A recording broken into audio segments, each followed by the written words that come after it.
Kia ora, welcome to my channel. I'm Alana from Upcycling NZ. So I've set a bit of a challenge for myself this week. I've gone to my stash and I've pulled out 13 items, all that cost less than $3, and I'll be demonstrating a variety of techniques that you can use to turn them into beautiful home decor. As the name of my channel suggests, I'm all about recycling, reusing and reducing waste. So some of these items came from thrift stores. I got some for free. People give me stuff. My friend Michelle was spring cleaning her kitchen, so I grabbed a few things from her house before she threw it out. And I'm really keen to tell you about an initiative they do here in Nelson in New Zealand, where you're allowed to put anything that's too good to throw away out onto your grass verge, and people can drive around and collect whatever they might like out of it for free. I think every town in the world should be doing that. It's an environmentally responsible way to reduce waste. It cuts down on a lot of stuff that would otherwise end up in the landfill, and they call it second-hand Sundays. Even some of the paint that I use in these videos is salvaged. They're remnants from other people's projects that I can pick up from dump stores. Some I've picked up at thrift stores as well. I get asked a lot how I keep coming up with ideas for my videos. Well, the reality is I know what's in my stash. I'll look at something for a while, and if I can't come up with an idea straight away, it'll sit in my stash until one comes to me. This challenge is a little bit different because I'm taking the items and I'm going to force myself to do something with each and every one of them. And I'm hoping that a little bit of magic will come out of it and I might learn something along the way. And I'd like to offer you a challenge. If you could come up with ideas for each of these items and let me know in the comments what you would have done and how you would have done it. I'm constantly learning from you guys, and I love any valuable information you can share with me. I've given everything a really good clean off camera and removed all the stickers and labels. If you're new to my channel, welcome. I hope you enjoy the video. I try to post at least once or twice a week. So those were my 13 items, and I'm getting pretty excited now about getting stuck into them. So come along with me and let's upcycle. So my first item was this metal basket. It was $2 from a garage sale. It's got a bamboo handle, and the white paint on the wire is a bit decaying and a little bit rusty in places. I'm using a Karaka green house paint for this. It's an exterior house paint. I want to be able to use the basket outside, and I'm going to remove the handle so that I can paint it with a bit more ease. The paint is a remnant that I had left over from painting a house years ago. I still really like the colour though, so it was pretty timeless. Because of the mesh on this basket, I'm not going to be able to use a paintbrush for this, so I'm going to use a small sponge, and I just cut up a pot scrubber for this, the type with the sponge on one side and the scrubber on the other. I'll paint it inside and out, and the idea I'm having for this is that it would make a fantastic veggie basket for collecting your veggies and fruit from outside. Because it's metal, you could also wash your veggies while they're in there and just let the water run through. I gave it 2 coats of paint and I let it dry overnight. I decided I wanted to make my basket a little bit more rustic, so I've taken a piece of my coffee sack and I'll cut a piece out that will fit on one side of the basket. I want to make this into a label, so I'm going to use this lovely French garden themed stencil. I'll draw around it in permanent marker first. And to hold it in place while I do the stenciling, I'll use some double-sided tape.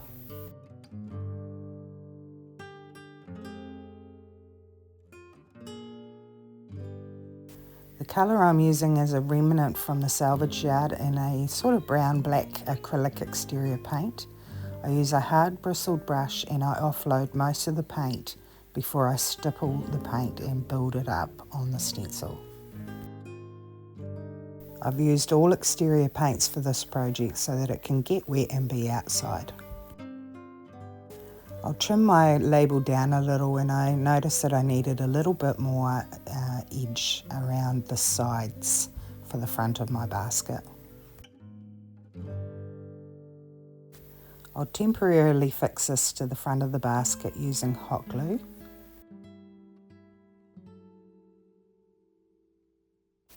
Then for a permanent hold, I'm using a jute twine and a darning needle, and I'll sew that to the basket.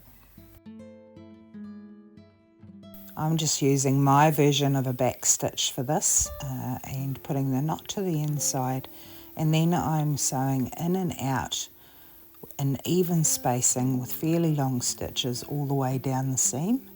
Then when I reach the end, I'll turn around and I'll go the opposite direction, filling the gaps using the same holes, going all the way back up the seam so that I have a solid line of twine all the way around the edge. Then I'll just knot the end off inside the basket and trim it off.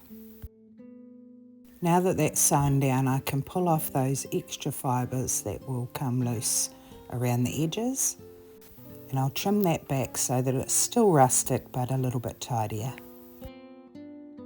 Next I'm taking some antiquing wax and I'm just going to dirty up a couple of areas around the top to make this old and weathered looking. I'm just sponging it on and feathering it out a little bit. Once I was happy with how that looked, I reattached the handle. I'm hoping what I've done is taken away the mass-produced look of this piece. There's my basket for under $3. Let me know what you think in the comments.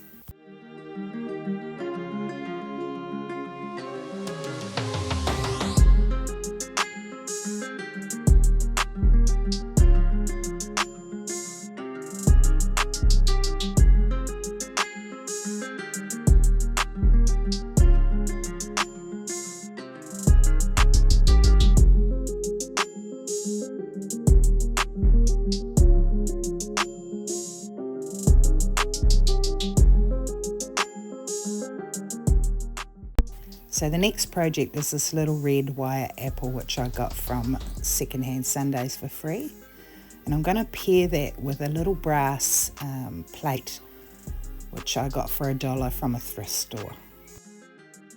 The plate's lovely and heavy, so I'm going to pop a candle on it and the apple will become the cover. So now I just want to change the colour of the apple and try to match it as closely as I can to the brass plate. I'm using that black exterior paint again, and I'll apply it using a little sponge brush.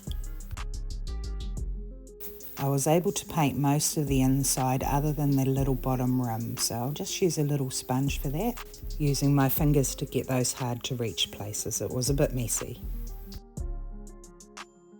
Next I'll use this Folk Art metallic paint in the colour Pure Gold.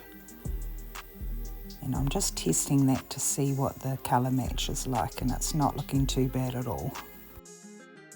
I'll use the same process as I did for the black undercoat, but I'm not going to bother painting the inside. So I only needed one coat of black and one coat of gold for this. I'll clean up the little plate or saucer and remove that sticker. If you have trouble removing your sticker residue, I use turpentine and it gets most things off. It also seemed to remove a lot of the grime from the surface of my little plate. So now I can put my three elements together, and with the cost of the candle and materials, I estimate this cost about $1.50. Let me know what you think of that in the comments.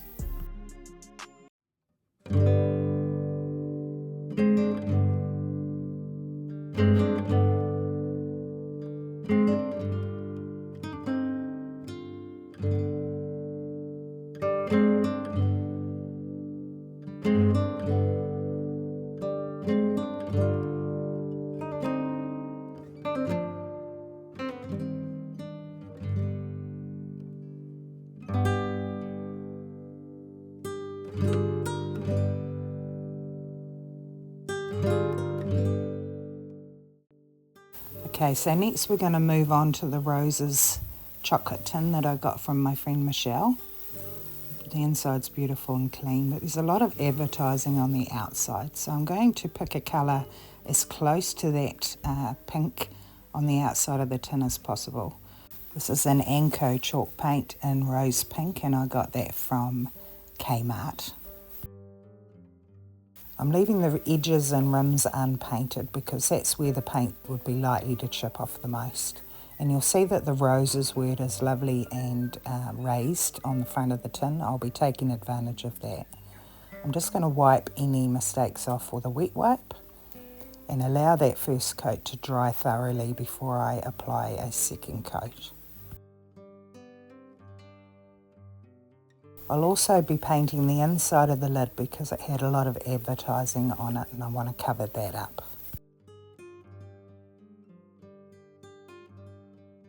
This project really had me thinking on my feet about how I was going to decorate it, so this is what I came up with. These are some sticker back adornments, and I'm just going to cut a couple of them down and apply this one to the side below where the lid is going to cover. Then I'll attach one of these long flowered pieces to the end of that, running it around the centre of the tin. Then I'll attach another of my cut down pieces, and I made sure that they met around at the other side nicely. The back of my stickers are not going to last on the chalk paint, so I'm going to glue those down using PVA glue. I'll also put a layer of glue over the top. You could use Elmer's glue or Mod Podge for this. One of the offcuts from my stickers ended up looking like a butterfly, so I'm going to cut some more of those out, and I'll apply 4 of those to the front of my tin. So I could either leave the tin the way that it is at this point, or what I'd like to do is to paint over all of those stickers and just make use of the raised surface of them. I needed 2 coats of paint to cover those stickers properly. Next I'm taking some Anko chalk paint in the colour Snow. I'll apply a tiny amount to a piece of glass, and I'm just going to roll that out until the paint is smooth on the roller. And experimentally I'm just going to roll the tin around the sides and around the lid. This resulted in a lot of imperfections, but I'm embracing those imperfections. There were a couple of spots on the lid where the paint was just a little bit too thick, so I just dabbed that back with a wet wipe. I think I like that mottled effect that has caused, and I can really see this tin being used to house the top tier of a wedding cake, or to be filled with tissue paper and baking to be given as a gift. Next I'm taking some clear wax, and I apply that with a shaving brush, and that's to seal in that chalk paint. And I'll just apply that all over, leave it for 10 to 15 minutes, and then buff off the excess. So that's my experimental tin finished at a cost of about 50 cents in materials. What do you think of this?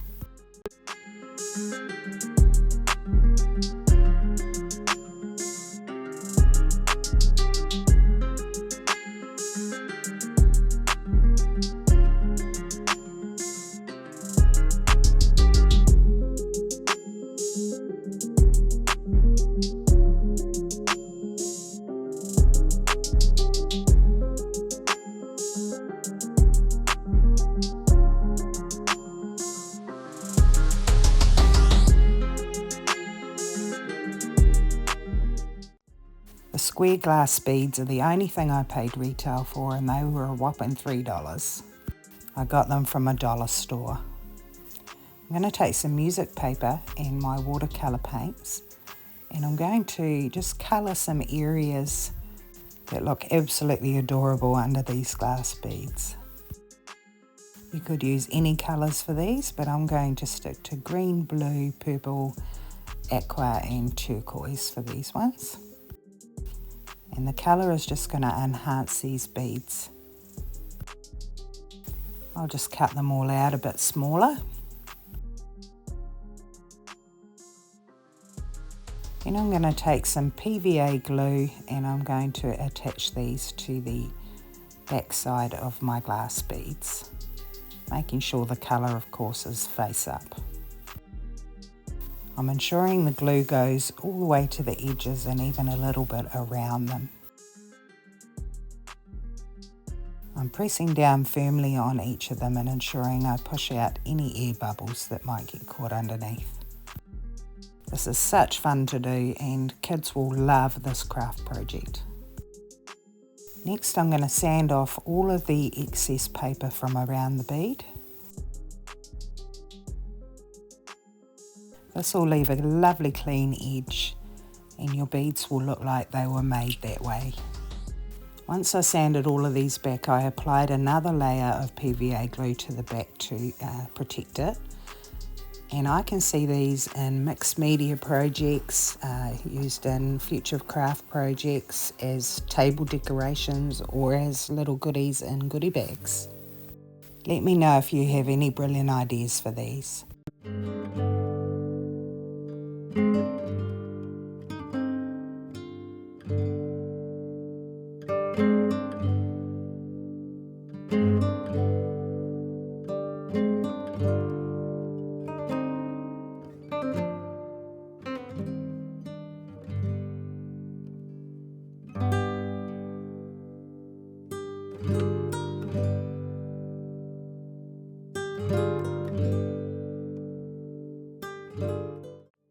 The next item was this free little plant pot, or not sure what it was actually. It was floating around in the garden.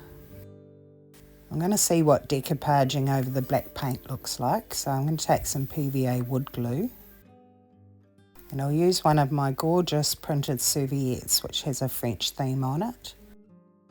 These are offcuts from another project that I did and I've already removed the ply or the backing paper from my serviette. You want to get it down to one ply before you attach it. And I'm just going to glue that down, making sure it curves around all of my surfaces. I'm not too worried about wrinkles for this project. This has ended up looking a bit more like a collage effect, which I don't mind. I'm just filling any gaps with little offcuts and I'll trim the excess from around the rim and allow it to dry. I've left the top and the bottom and I'll repaint those in black. On the top I just needed to sand back those edges before I painted it to give a nice clean finish at the top. This pot is now giving me dark and moody vibes. If you wanted something a bit brighter and lighter, you could undercoat it in white first, and the serviette would give off quite a different look. I'll set this aside to dry now, and I'll take my next item from my stash, and that's the poppy seed pods. These are a free item again that my mum saved me from her garden and dried out. I'm going to save the longer, straighter pods for another project, and I'm going to take all of the less perfect and smaller pods for the one that I'm doing. A little bonus was all of the poppy seeds that fell out of these pods I've now scattered in my garden. I've selected a few acrylic paints in complementary colours to the base of my pot, and I'm going to paint my poppy seeds randomly in my own style, and I'll set them in some Oasis to dry. I felt like these were a little bit too bright and a little bit too matte finish once they were dried, so I added some clear wax and that just gave them a little bit of a shine and deepened the colour for me. These could be good in a variety of projects and they take paint really well. I'm not going to waste my Oasis foam. I'm going to cut off the parts with all the holes in it, and I'm going to fill my little pot up with chunks of that. If you've never cut this floral foam, the feeling and the sound of it is absolutely amazing and satisfying. You should try it. I've taken some fake eucalyptus leaves and I've cut them down a bit to provide a base for my flowers. And I'm certainly no floral artist, but I've just poked them in, trying to make them look as good as I could. It still needed a little bit to fill it out, so I took a couple more of the fake eucalyptus leaves and cut them down to fill the gaps. This one would have cost about $1 in materials.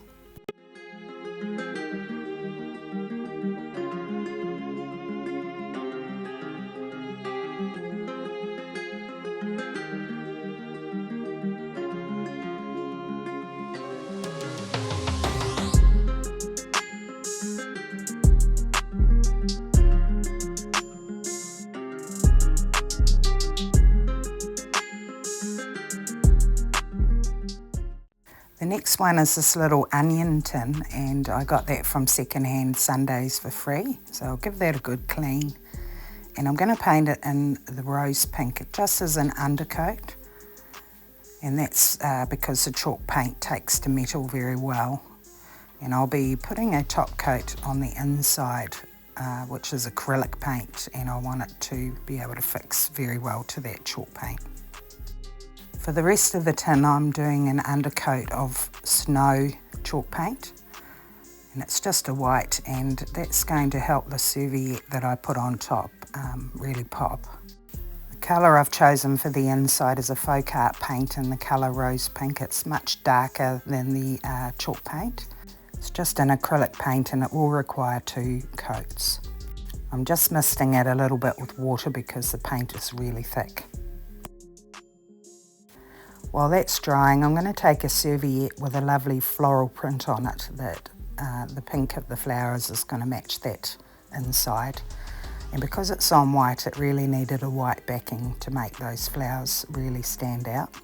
So I'm just taking some PVA glue, and I'll put that on the surface, and when I attach my serviette, I'll be pressing it down with a wad of Glad wrap, just so that I don't rip the serviette with the pressure of my fingers. And I realised I should have mentioned that I took the ply off the back of this serviette. Sometimes they're 2 or 3 ply. You've got to remove the other plies down to the single one at the top for your print. I'm using a wet paintbrush to get the serviette to rip around the handle and lay flat. And I'll slightly overlap the extra piece that I have to put on to complete the tin. I'll remove the excess from the top with scissors for now, and then I'm going to glue the rim and make sure that I've covered the rim with my serviette. Then the excess that's left from that I'm going to remove with a wet paintbrush. Now I'll allow that to dry. Now that it's dry, I'm going to tip it over and glue down the edges that are protruding. Then I'll lay another piece of serviette to cover the bottom. I'm using a dry paintbrush just to press down into the rim so that I have a nice tidy finish around the bottom. Then I'll use a wet paintbrush again to remove that excess. To tidy up the top, I'm going to take a cut down piece of sandpaper, and I'm just going to remove any excess that's still attached to the rim of the tin. Now I'll just give that an extra coat of PVA glue to make sure everything is set down flat. Down near the bottom of the tin were some holes that existed in this little tin, so I'm going to poke holes and open those up again. Then I'll just turn my little piece of sandpaper into a roll and sand those out. Then I continued with my glue and allowed it to dry. Now I'm going to seal in my tin with clear wax, and that's more just to provide a little bit of water resistance so that the tin can be dusted effectively. Then I just dusted off the excess with a paper towel. Then to add a little something to this tin, I'm just going to take a little bit of scrap particle board and sand that down so it's nice and smooth.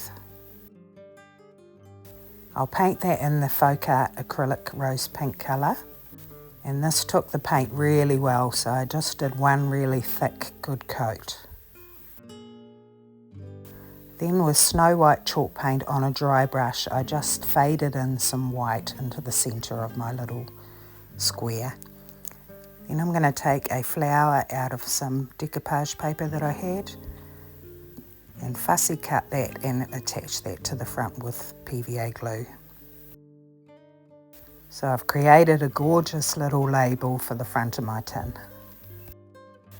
I took a tiny little cutout from one of my transfers and I thought that would look gorgeous, like a little brand name next to the rose. You just peel these off, stick them on, rub them down with the tool that comes with it and peel them off. Now put a couple of little drill holes in the top and my little label is ready to go with the words Paris, France. So I'll attach that with some jute twine and I'll thread it through the holes so that there's some of the twine showing at the top of the label and cut it off so that I can tie a knot to each handle and leave a little excess hanging down. And now this tin can be used to store anything. It'd be great for utensils in your kitchen, dried flower arrangements. You could even drop a jar full of water in here and put fresh flowers in it. This tin would have cost about 50 cents in materials to finish.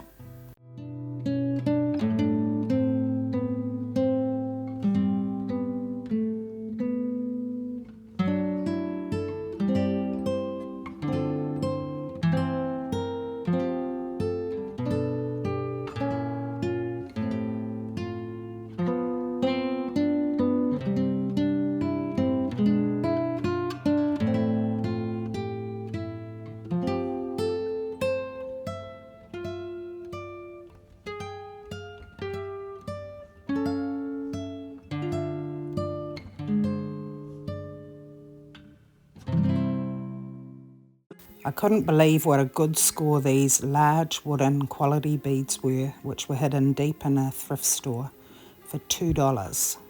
These are quite expensive to buy, so that was a really good score. I'm going to make a bead garland with them. So I've doubled over a piece of twine and pushed that through the first bead with a skewer stick to create a loop at the top. And I'll continue to thread them on. This was a bit longer than a metre piece of twine. And I'm going to put 15 beads on this.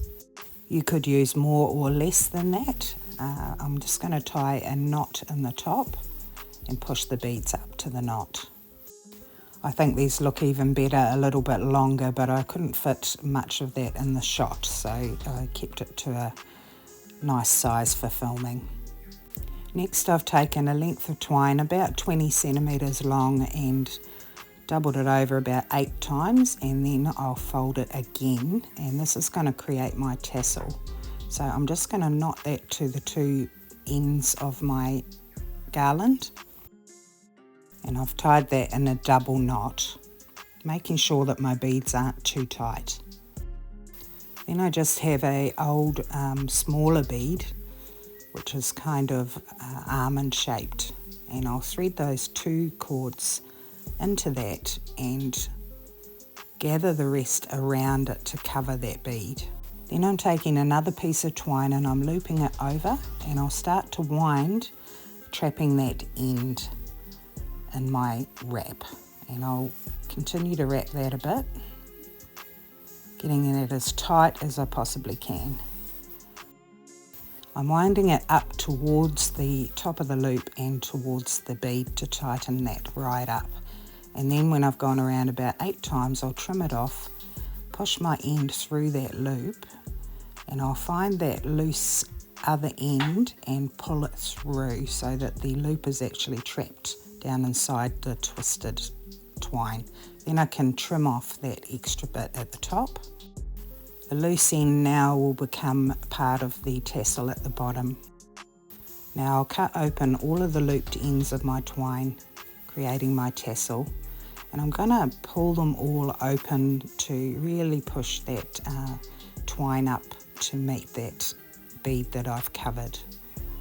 Now I can trim them all off even at the bottom, and I'm going to untwist each piece of twine to make a fluffier tassel. You could leave it the way that it is because it looks quite nice that way as well, but I'm going to open them up. and make that tassel a little bit bushier. So I still have 37 beads left from my $2 bag of beads. So with materials, I estimate this probably cost about under $1 to make. Now I know that these get pretty pricey to buy, so you can do these painted white. You could sand off the brown coating for a more natural look. So I brushed out my tassel and I'm just burning off the loose fibres and I'm done.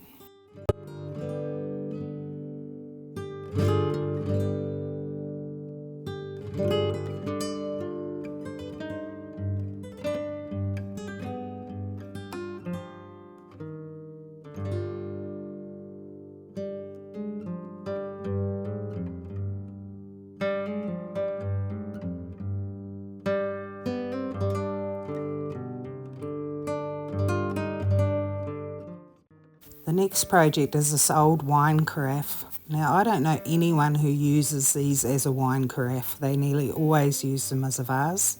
So I'm going to embrace that and I'm going to paint this in an acrylic chalk finish paint in the colour truffle, and I'll apply that with a sponge brush. So this was one of the pieces that my friend Michelle was throwing out. It has kind of a raised glass logo on the front of it. I've given this a coat of paint all over and I've just left the rim of the jar unpainted. For the second coat, I'm just going to use a little sponge so that I don't get any brush marks in my finish.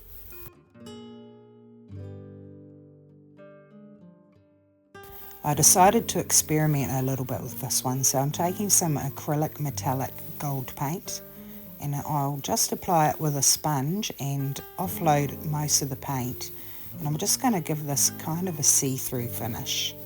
I still want to be able to see the truffle through the gold. I really love the effect that has given this piece. Let me know what you think in the comments. To decorate it, I'm going to take this beautiful paper.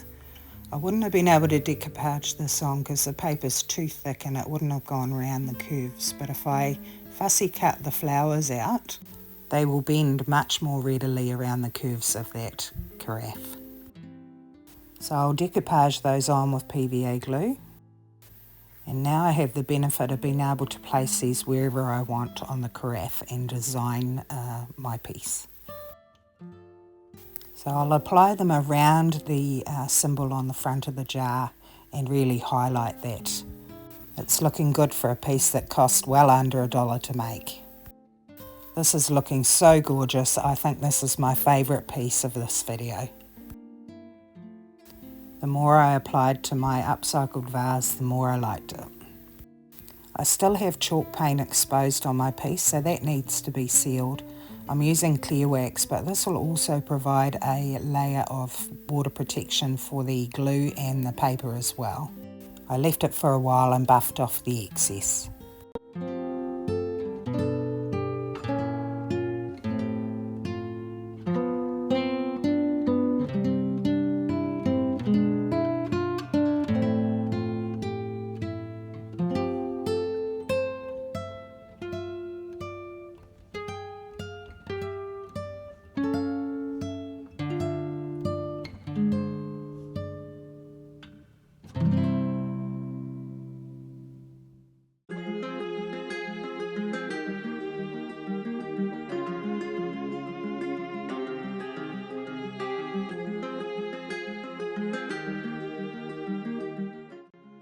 Next are these two particle board placemats, I think they must be, blank boards, and they're $1 each from the thrift store. I'll start by painting this black with a foam brush using that exterior black house paint. This project was so much fun to do and a really effective way to create some beautiful home decor at a really low cost. This project would have come in under $3, including materials for both of these. I've applied the second coat with a paintbrush. I just found it easier to get into those crevices around the edges with it. Next I'm going to take two of my beautiful French themed stencils that fit nicely onto those boards, and I'll just secure those down with masking tape. To apply the paint, I'm taking a nice hard bristled brush, and I'm using a little bit of exterior white semi-gloss paint. I'm not using these for food at all, so that paint will be fine for keeping the dust off. I'm using a dry brush and I'm offloading most of the paint, and I'm using a dabbing motion to stencil that onto my boards. You just have to make sure that you're going over it again and building up the paint till you get your desired result. Next I want to add some of these beautiful wisteria flower rub-on transfers. So I'm selecting a couple that I can use on each, and I don't mind if they overlap the stencil. I'm just cutting around these, and I'm just going to muck around with the placement of them until I'm happy.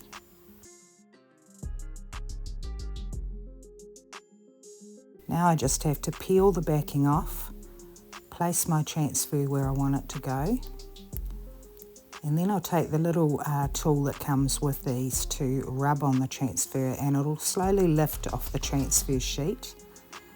And you start to lift that, and just make sure that you're not leaving any on your transfer sheet. If you do, you just place it back down and continue to rub until it adheres to the surface for you.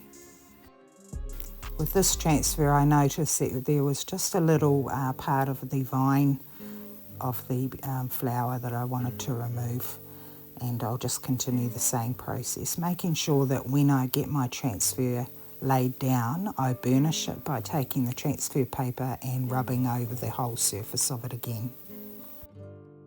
Now I'll just repeat that process on my second board.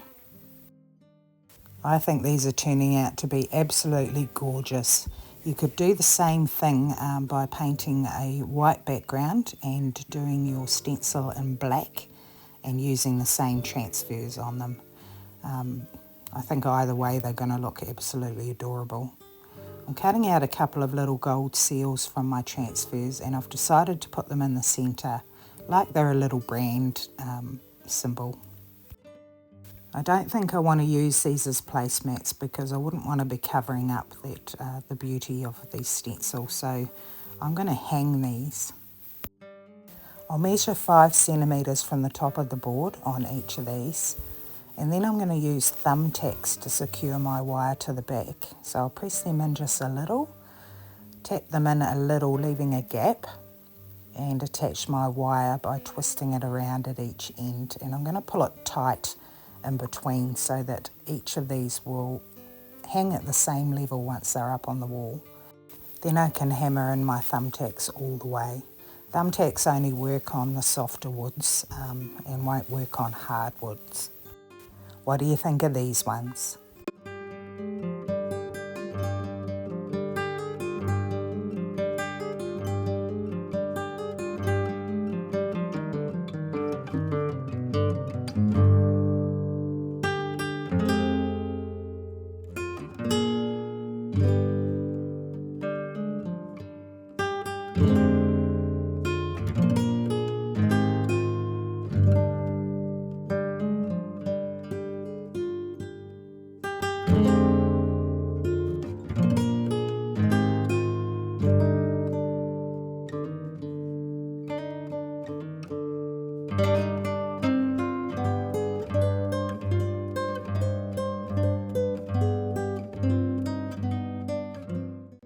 Now we've finally reached the last lucky number 13 piece from my stash, and it's just this little particle board sign I got free from an op shop. It was in the free bin. So I'm just going to remove the blue tack from the back of it, and I'll freshen up the back by giving it one coat of the black exterior house paint. I realised that the front wasn't going to take the paint with that shiny surface, so I sanded the surface back. And that helped the paint to adhere to the front of the board. Just before I paint the front though, I'm going to have to put a little bit of hot glue in the hole where the fastener was to hang to the wall, and I'll just press one of these little eye hooks in, I'm painting the front in a chalk paint and the colour is vintage green. So we're almost at the end of my video, and if you've stuck with me all this way, thank you so much. I really appreciate it. If you've enjoyed my video, consider subscribing for me. I'm trying really hard to build my channel. It's a lot of hard work and I'd really appreciate that. If you give it a like, it tells the algorithm that the video's more interesting for people to watch, so I'd appreciate that too. So after I gave my little sign a second coat, I've allowed it to dry, and now I'm going to take some vintage transfers. And I'm just going to create a little vintage collage on the front of my little board. I'll just select random elements that I think go well together. I also wanted to add a little bit of interest to my background, so I'm going to apply some of the Snow White chalk paint. And I'm applying that evenly onto a pane of glass. And this is my favourite writing script stamp. And I attempted to try to apply it over top of that stencil there, but the stencil was too thick and it didn't work. So I had to go back to just applying it directly to my board. And I had to wait about 15 minutes for that to dry before I apply my stencils. And I'll just apply them in the same way I've shown you previously. So along with my crafting channel at Upcycling NZ, you'll find me on Pinterest as well, and I also have a Facebook account, and you can find links to my videos from Facebook and Pinterest. If you're sending a friend request to my Facebook account, just let me know that you've seen my videos.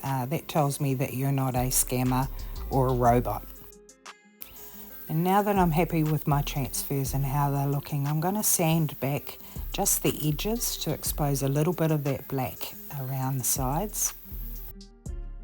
To finish this little piece off and to seal in those transfers, I'm going to take some clear wax, give it a generous coat, wait 10 to 15 minutes and then buff off the excess. If you didn't want this on the wall, you could just put a little bit of vintage lace through the loop and sit it in a basket or on a shelf.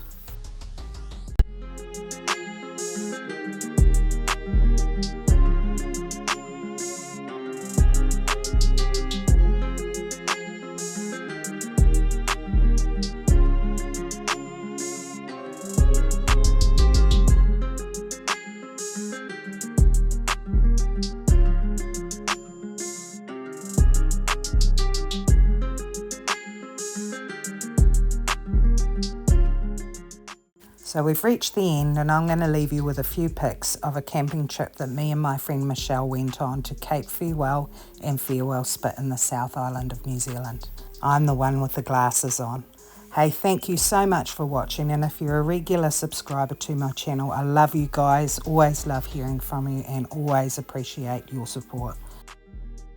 I post a video on YouTube every week and I hope to see you next week. Goodbye for now, everybody, from my beautiful home in New Zealand. Michelle!